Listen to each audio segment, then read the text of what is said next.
Hey guys, welcome back to another vlog. On this episode, doing something a little bit different. You would have seen in the thumbnail that today we are working on the tow rig, the Dmax. So stay tuned, I'm going to show you how I service my car, just check over a few things and make sure that it's not going to break down on me, fingers crossed. Tell me, is it whack up in the air? Rapper scattered off the gear. I can map him, get he is like a tracker. Get distracted, send him back like in the mail. Not a fraction of them real. Catch him like and run the drill. Running through the shit like a motherfucking dage. This is my 2016 Dmax SX. It's only the two-wheel drive, and it came. I bought this second hand. It came with a canopy on the back for all my work stuff for my job, and it's got the tow bar that I bought off Marketplace for like 200 bucks, which is freaking good as. Whack that on, and then now it's also my tow rig, and I use this to tow my track car, the S13 with the LS1 in it. If you haven't seen that before, make sure you check out my other videos. And this thing tows like easy as. So it's only done 126, almost 127,000 Ks. And for a diesel, that's like nothing at all. But I have done a fair few Ks with it already. It's well overdue for a service. You're meant to service these every 10,000, and I've blown it out to, I think it's like 17 or 18,000 Ks at the moment. So it does get used quite often for work vehicles. They normally run a bit over the service. But the dealership wants to charge me $2,500 to get this serviced, and I asked them for a list of things, and all it is oil change, air filter, just your basics, like nothing crazy. So I'm going to do it myself. The only problem with that is you do not get the stamp in your logbook, obviously, and for resale purposes people like to see that in the logbook, but I don't plan on selling this rig for a long time, and when I do, it'll probably be old enough that people don't even care about that as much. But it is 2016, so it is quite new, and I picked this car up for 25k almost a year ago, I think. I've only had it for about a year, and it's a beast. So today we're going to be changing the oil. I've got this oil here from Burson's, also oil filter and the fuel filter. Basically the filters, over time you get little bits of debris and stuff in the filter, and it can clog up, so you want to replace them. They're cheap as chips anyway. The air filter, same story. Air filter, same story. You get debris and stuff in there, and you want to clean it out to make sure you got a clean filter, so no shit's getting through your engine. That's pretty much it. All you need is a funnel, a tool to get the other filter off, which this one is wicked, a drum so you can tip your oil into, and then somewhere to put the oil in to take to the tip or wherever you dispose of your oil in your area. So we're going to start off with the air filter. It's the easiest. It's just on top here. I'm going to pop the bonnet and have a look under the hood. Alright, so this is what it looks like under the hood. There's a tiny little diesel engine in here. You take the plastic cover off to have a better look, but you've got this little tiny engine in here with all the freaking power. It's actually quite good little power horse. Tiny little turbo in there that actually is a weapon, and all the boosties. So here's your airbox. I'm going to take the cover off. As you can see, it's absolutely filthy. You take the cover off and swap out the air filter with the new one.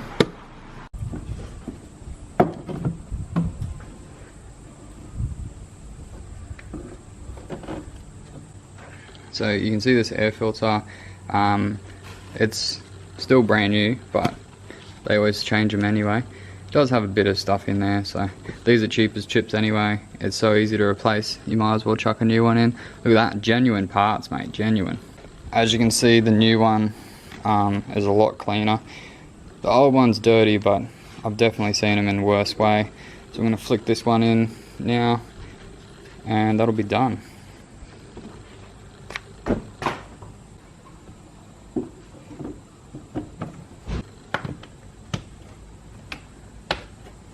So most airboxes are the same these days. They've just got a couple of little tabs on the side there to release, and then a couple of little hooks for it to slide into. There's no need to take anything off. It's designed so you can get to it easily and replace nice and quick.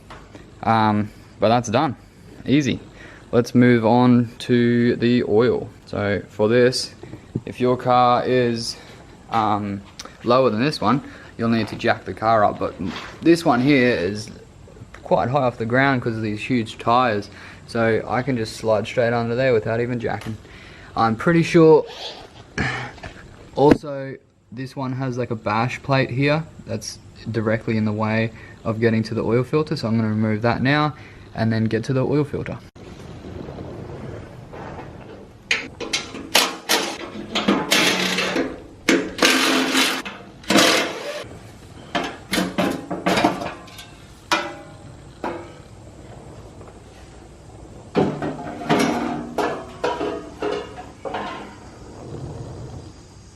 Okay, so now with the bash plate removed that was here, we've got access up in here, and you locate where your oil filter is, which is this one here. If you're not sure what it looks like, look at the new one that you just bought and try and find the same thing.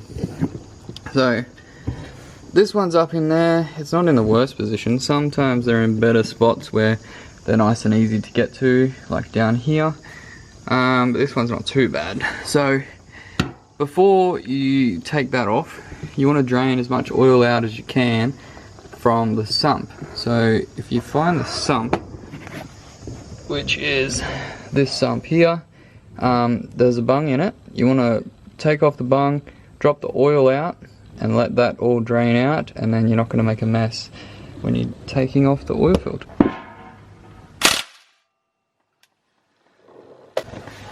So, good little tip when you're taking out your bung, if you take it out in one go, it's going to all go everywhere. So what you do, you hold pressure back in the hole, and then that'll stop the oil from pissing out, and then at the last minute when you're ready, drop it all in.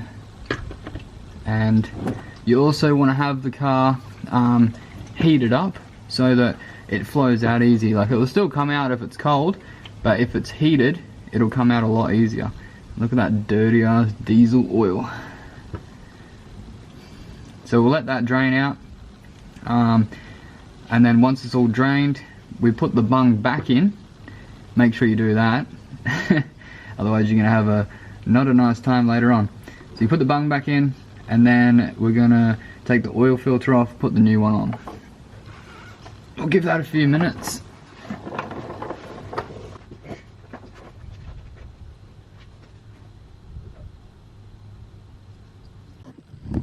Okay, now that the oil is all drained out, I'm going to put the bung back in. You don't have to get the whole lot out, you're never going to get all the oil out, but if you get the majority of it out, it's good enough. Also, a good little tip, make sure your oil container is big enough for the amount of oil that's coming out of the car, because obviously if you're doing a big ute like this, it takes a lot more oil than a normal car, so that's why I've got the bigger tub. But yeah, the last thing you want is for your tub overflowing and you're getting oil bloody everywhere. It's not a good time. Okay, so moving on to the next trick. So we've got this oil filter removing tool, and when it turns, the arms get smaller or bigger, depending on which way you turn it. So you attach your ratchet onto here. Boom, got the 1/2 inch one. So we're turning it anti-clockwise to undo the oil filter, because it's just a thread that's threaded onto a stud, and then if we're going left, this gets smaller, which means it's going to grip on to the oil filter. There's all these little gears in here, and then as you get it tight enough, it's going to get that tight that it can't get in, this can't get any smaller, and then you're going to smack it loose, and then the oil filter's going to come off. There will be a little bit of oil that comes out with it, depending on the angle of the way yours is set up, but you want to have something under there, like a rag or something, just to catch a couple of drips and that.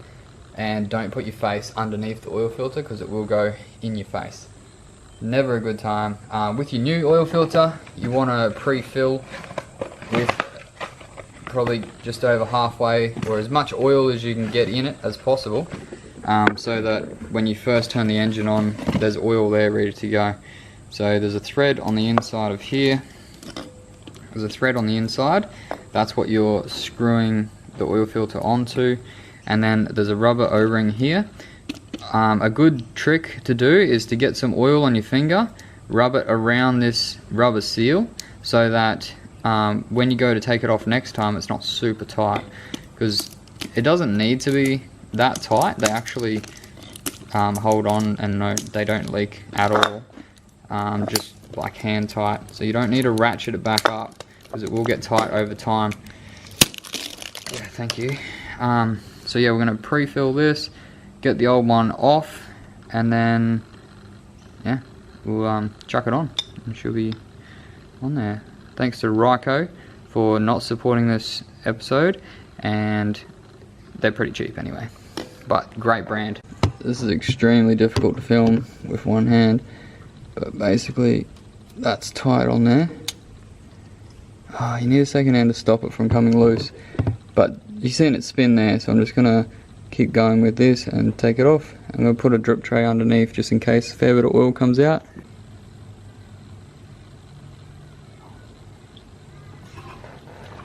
Wow.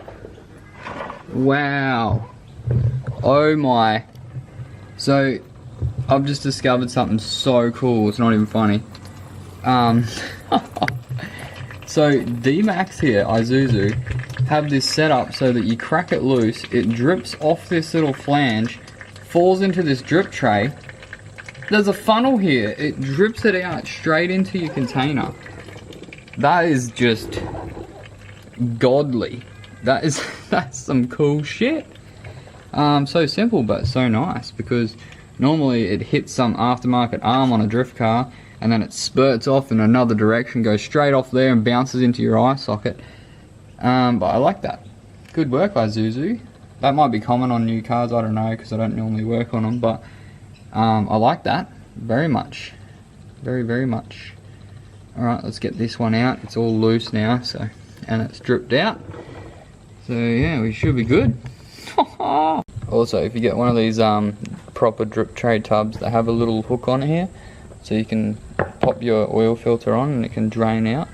That's a cool idea. It's also got a lip on here so you can tip it out nice and easy. And you got ledges for your sump plug. That's where you sit it. So yeah, real cool. This is the IZUZU genuine oil filter, because I did get this service at the dealership because it was under warranty. But now that it's not really under warranty, I'm just doing it myself to save some money, because that's what it's all about. DIY, save yourself some money, because man, what they're doing is not hard. Anyone could do this. You just need a few basic tools, a little bit of confidence. Hopefully you can watch this video and it'll help you do it. But I know most of you guys already know how to do all this stuff. It's basic as, but this could help a few people. You might just be bored and want to watch a video about me doing an oil change. I don't know, but I'll find out in the comments below. If you like this type of video, make sure you hit the like button and subscribe if you haven't already, because we're trying to do some different stuff here, see what people like. I just had to do a service on the ute anyway, so yeah, now I'm going to put some oil into the new oil filter, whack that one in, and then once that's in, then we'll start loading in the oil into the top of the engine. Okay, so I pre-filled this most of the way. It takes a fair bit of oil, and then this is what I was talking about before. So you want to get a bit of new oil on your finger and just rub it around this seal and make sure it's wet. You don't need shitloads, just a little bit, and then that just helps for next time when you need to take it off. It's nice and easy, and the seal's not rock hard, because if they're tight, it just makes it so much more annoying. You'll put a screwdriver through it and really break it off, or some of them even have a socket head on the back of them that you can get a socket onto and snap it off. But if it's loose, it's nice and easy. If it's tight, sometimes a bitch. Let's screw that one up in there, and we'll move on to filling the new oil into the engine. Alright, so now it's time to fill the new oil. You want to make sure in your manual that you're putting in the right oil, and you want to make sure you're putting in the right amount of oil. So this is a 10-litre container that I got from the shop from Burson's. It only needs 8 litres, so I'll have 2 litres left over. There's no measuring on the side of this. A lot of the smaller ones have like a measure, like a litre thing, so you can kind of work it out. But obviously 2 litres is going to be like probably about that much. So I'm going to put in the majority of it, and then make sure I don't put all of it in, and then check the dipstick a couple of times. It's very controversial how you actually do your oil change, as in what's low and what's high, then the right amount. But basically I just warm up the car to start with, drain the oil, it's still warm, and then I put in the new oil that's cold, and then when it's on full, that's it. Because when people have controversy between if you check your oil when it's cold, then there's going to be less in there than if you check it when it's hot, because obviously it expands. And also if you check it straight after you've ran the engine, there's a lot of oil that's still up in the engine and it's not back in the sump where you're actually measuring from. So I would say, for me, the best way to check your oil is to heat up your car and then turn it off and let it sit for about 10 minutes and then check your oil. But who the hell has time to do that? I just check it, and then if it's close, it's good. You just don't want to be too low. Just make sure there's enough in there, but not shitloads, because if you have too much, it's going to be all smoky out the back. Don't know too much about that with a diesel, but that's for petrol. Anyway, all that shit. It's not that technical. Just fill it up to the line on the dipstick and you're done. It's that simple. So you want to use a funnel with this, because otherwise you're going to make a mess everywhere, unless you got some ball of skills. But yeah, I'm just going to get the funnel out and then start pouring this into the engine. Check the dipstick as you go. It's pretty simple. Simple stuff. Fuck. Oh Jesus, that's tight.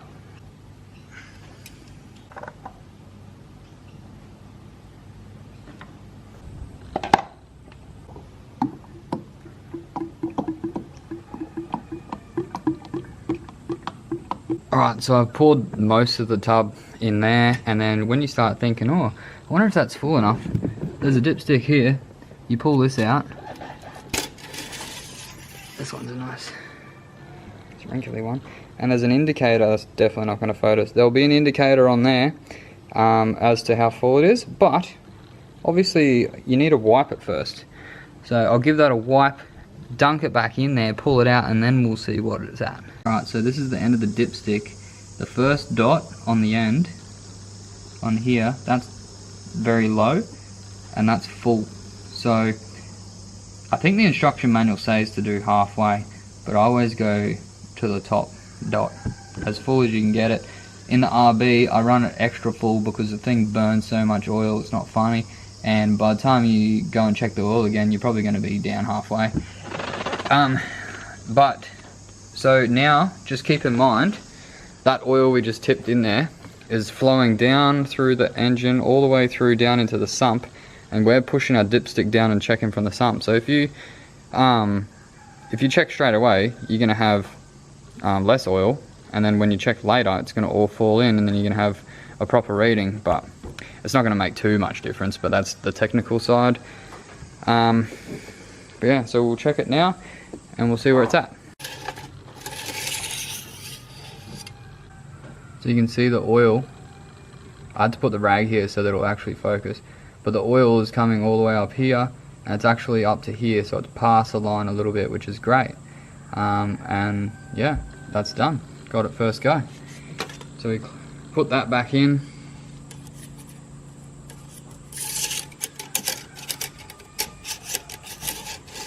Lock that into place. Make sure it's pressed in. Some of them just sit there, but this one's got two little clips on the side. Make sure that's pressed in, otherwise it's going to have a gap there and you'll be blowing oil everywhere, especially on a diesel. So that's the oil part done. Take the funnel out and put your cap back on, and she's ready to go for another 10,000. Oh yeah, I just noticed that on the back of the bloody tub it does have the markings, so it's about 2 litres left in there, and yeah, I just nailed it without it, mate. But yeah, there's markings on here, so you can see how much oil you have in the tub, and you can use that to work it out. One other thing, you may have noticed this sticker on the side. This sticker is for your next service, so you can write the details on here, your vehicle registration. Obviously you probably don't need that.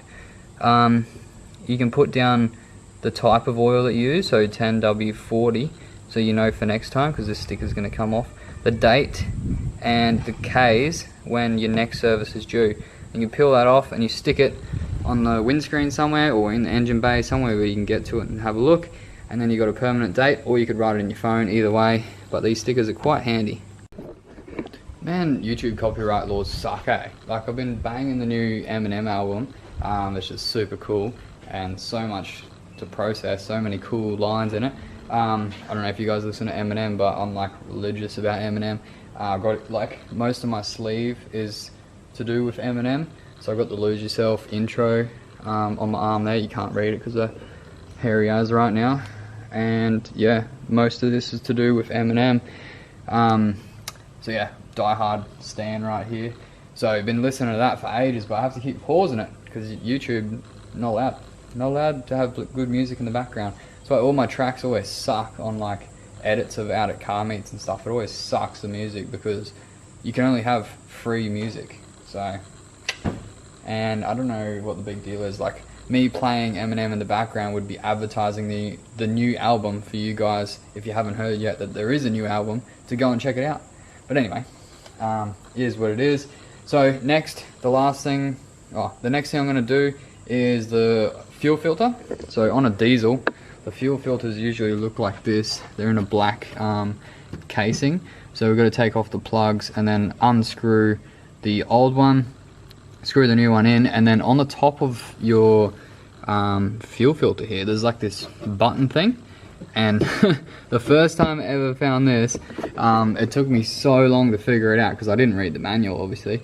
And I was trying to twist it and turn it, and I was like, there's got to be some way, because you have to prime them on diesels. I was like, there's got to be some way of priming them, and I've done a different diesel before. I had like a little squishy thing that you pump it, and it pumps it through, and it primes the fuel from the tank, and it brings it up into the filter, fills the filter, and takes it to the injectors. So on this one, if you have this similar design, you actually push this down. So you push it down, and it's a plunger, and it sucks the fuel back up.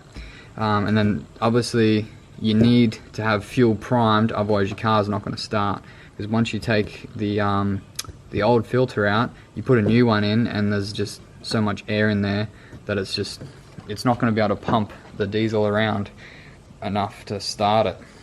So let's do that now.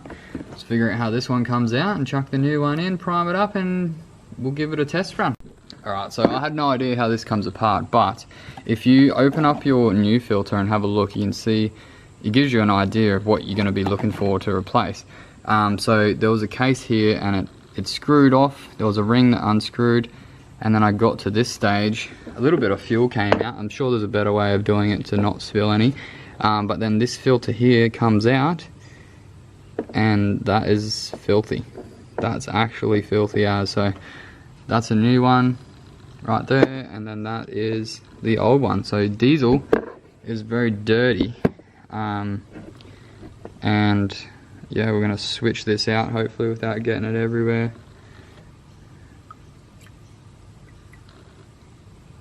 What is that? There's the difference in the two filters, and this has only been changed like what, 17,000 Ks ago, which is nuts. I see that O-ring's not... Oh, the O-ring's down there. Alright. I guess we'll put this back in the container. Boom. So it looks like there's an O-ring. Oh, Jesus, mate. I don't have enough hands. Oop.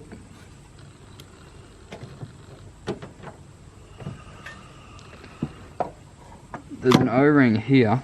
I can see it now. This cup's full of fuel, so I don't want to tip that everywhere. The old O-ring comes off,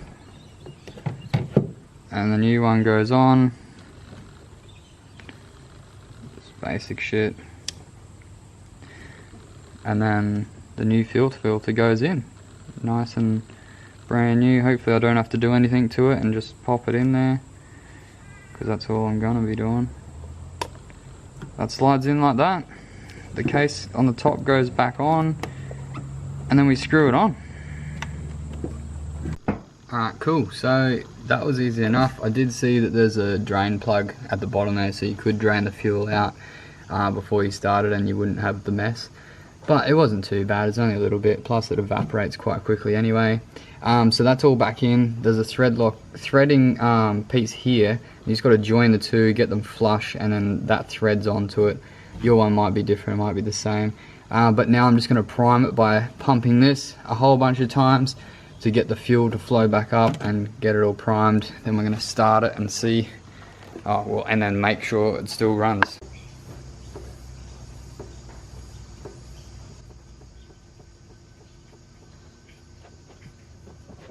So it's nice and firm now. So we're going to turn the key on, start it, make sure it runs, and then also check underneath for any leaks. Alrighty, let's go.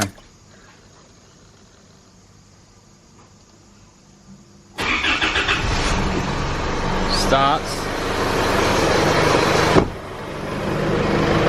Just make sure it keeps running. Sounds nice. There's no drips under there. There's no fuel leaks under there. No oil leaks. Sounds like it's running a whole lot smoother now, which is nice.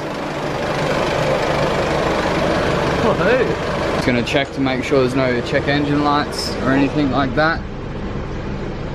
No, she's all looking quite good. So I got my sticker up here on the windshield, and that tells me when I'm going to do my service next and a couple other details.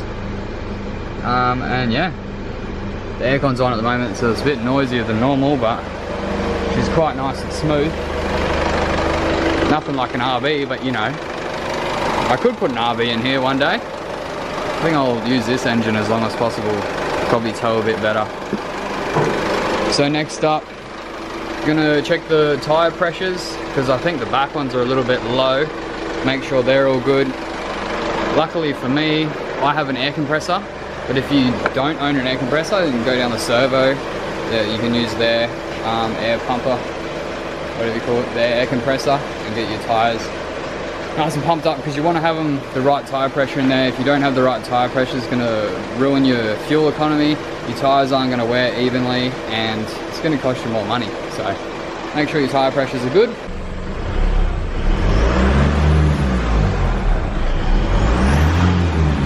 Boosted. So all the parts and time for that cost me $188 and 1 hour of my time. If I went to the dealership, it cost a shitload of money, $2,500 or something around there, which is just insane. Obviously they would have done a heap of checks on a heap of things, but they literally just check the bolts and make sure everything's tight, nothing's leaking, which you can do in like 10 seconds. So dealerships are good for newer cars under warranty, because it's a process you have to take. If you have a little bit of an older car, doing it yourself is going to save you a lot of money. You're going to learn something, and you're going to know more about your car. It's just, yeah, it's just the way I like to do it, is know what's actually happening. Drop your car for the dealership, you get it back, you don't know what the hell's been done. You don't know if they've done anything or they have done anything, so, you know. But yeah, that's going to wrap it up for this one. Not sure if I made 10 minutes on this one or not. It just felt super quick, didn't take very long at all. But yeah, I hope you enjoyed this episode. If you did, make sure you hit the like button, drop a comment, tell me about your tow rig in the comments below, or your daily driver, your work van, whatever you've got. Let me know. I know shit all about diesels, so if you want to teach me something, definitely drop it in the comments. And yeah, make sure you hit the subscribe button. I'll see you on the next video that I'm about to film right now, working on the R32. Let's go.